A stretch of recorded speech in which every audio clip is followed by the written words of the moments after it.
Thina mbere kambuni cia uheani wa motungata ma insurance itongoretio ni kambuni ya Directline Assuarance ni itarĩirie kuhahurwo ni gĩkĩro kĩa mitino iria ireyumiria barabara-inĩ iria marauga ĩngĩaga kurorwo wega no ihatĩke utonga wa bũrũri na njĩra nene.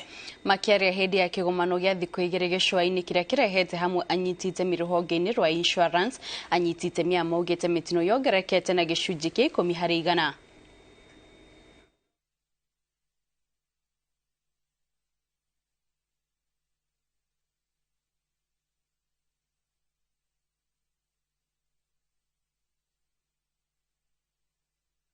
Tumeona ajali za barabara zimeendelea kuongezeka.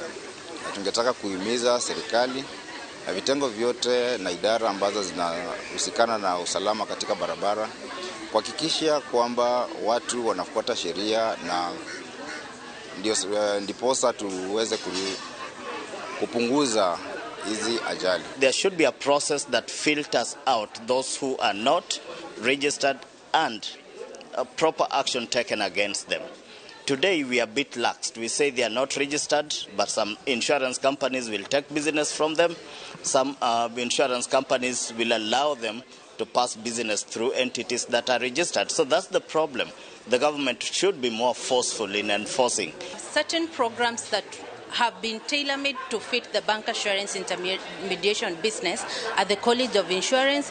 We are encouraging our members to continue enrolling for those programs.